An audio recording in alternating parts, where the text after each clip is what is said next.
ہم نے عہد غلامی کرنا ہے حضور علیہ السلام کے نام سے، اور انشاءاللہ یہ ہماری سعادت مندی ہے۔ ورنہ ہم نے وہ زمانہ بھی دیکھا ہے جس زمانے میں کوئی ایسا متنفس نظر نہیں آتا تھا جو حضور کے نام کا جھنڈا اٹھائے۔ یہ تاتاریوں کا دور ہے، جب بغداد کو اجاڑا گیا، امت کے سر کاٹے گئے، اور یہ حال تھا کہ منگول سردار نے کہا کسی مسلمان کا سر نہ ہو، اپنے فوجیوں کو کہا نہیں تمہارا سر کاٹ کے لگائیں گے۔ ایک مینار تعمیر کرنا کھوپڑیوں کا، اور پھر مسلمانوں کا پتہ ڈھونڈتے ہوئے لوگ ہاتھ میں پیسے لے کے گھومتے تھے کہ کسی مسلمان کا پتہ دے دو، اس کا سر کاٹیں گے، لیکن مسلمان ملتا نہیں تھا۔ کاٹ دیے گئے، دجلہ 3 دن تک خون بن کے بہتا ہے۔ یہ ہماری تاریخ ہے بغداد کی۔ اور پھر دجلہ کا بند توڑ دیا گیا، جو لوگ تہ خانوں میں چھپے تھے 1.25 لاکھ لاشیں ہم نے وہاں سے کر نکالی۔ پھر وہ لمحے آئے کہ کوئی ایسا متنفس نظر نہیں آتا تھا جس کے ہاتھ میں اسلام کا جھنڈا۔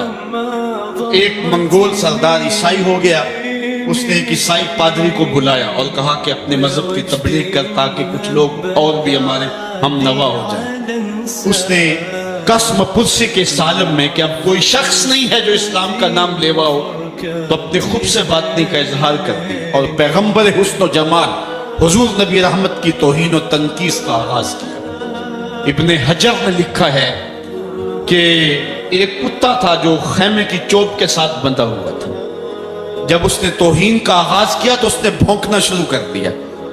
لوگوں نے کہا کہ یہ کتا تیری اس توہین کی وجہ سے بھونک رہا ہے۔ اس نے کہا نہیں ایسی کوئی بات نہیں، یہ کتا نسلی کتا ہے۔ واقعی وہ نسلی تھا، اور میرا ہاتھ کا اشارہ پا کے غیرت میں آ گیا ہے، کوئی ایسی بات نہیں ہے۔ اس نے پھر توہین کا آغاز کر دیا۔ ابن حجر نے لکھا ہے کہ اس کتے نے زنجیر تڑوا کر کے اس پادری کے گلے میں جا کے دانت گاڑ دیے اور چھوڑا تب جب اس کو واصل جہنم کر دیا۔ اس منظر کو دیکھ کے 70,000 اس فوج کے سپاہی اسلام کے دامن میں آ گئے۔ اقبال نے اسی موقع پہ کہا تھا تو نہ مٹ جائے گا ایران کے مٹ جانے سے، نشائے میں کو غرض نہیں پیمانے سے، ہے عیاں یورش تاتار کے افسانے سے، پاسباں کعبے کو مل گئے صنم خانے سے۔ اللہ اپنے نبی کی آبرو کی یوں بھی حفاظت کرنا جانتا ہے۔ کون جانتا تھا کہ عامر چیمہ یہ کام سر انجام دے گا؟ وہ تو ٹیکسٹائل کی ڈگری لینے گیا تھا، لیکن غلامی رسول کی سند لے کے پلٹا۔ میں نے غازی کے جنازے میں شرکت کی ہے، آپ نیٹ پہ جائیں اور وہاں اس کے جنازے کی تصویر دیکھیں، یا کہیں تصویر آپ کو میسر ہو۔ جنازہ لوگوں کی انگلیوں پہ، بھاری تابوت اور اس کے اندر اس کا جسد اطہر، لیکن ہاتھوں پہ نہیں ہے، آپ کو انگلیوں کے پوروں پہ نظر آئے۔ اور ایسے مناظر بھی دیکھنے والوں نے دیکھے کہ رش کی وجہ سے لوگ نیچے سے ہٹ بھی جاتے اور وہ پھر بھی ہواؤں میں تیرتا رہتا۔ آپ جا کے دیکھ لیں، میں کوئی ہوا میں بات نہیں کر رہا، بالکل انگلیوں کے پورے پہ میں خود شامل تھا، اور میری سمجھ میں اس وقت بات نہیں آتی تھی کہ یہ کیا ماجرا ہے، اتنا بھاری صندوق اور انگلیوں کے پوروں پہ۔ پھر ایک دن حضرت سعد بن معاذ کی کہانیاں پڑھ رہا تھا کہ ان کا جنازہ بڑا ہلکا تھا، تو پوچھا گیا تو فرمایا کہ سعد کے جنازے کو صرف انسان ہی جو ہے وہ کندھا نہیں دے رہے، فرشتے بھی کندھا دے رہے ہیں۔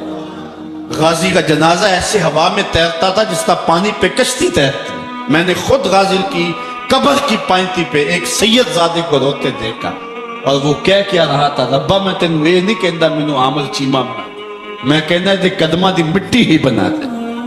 یہ سعادت مندی کی موت ہے، یہ خوش نصیب لوگوں کی زندگی ہے، اور مسلمان اس کو اعزاز سمجھتے ہیں۔ اس پورے حال میں کوئی ایک شخص بھی نہیں ہوگا کہ جس کے دل میں یہ آرزو نہ ہو کہ میں حضور کے نام پہ قربان ہو جاؤں۔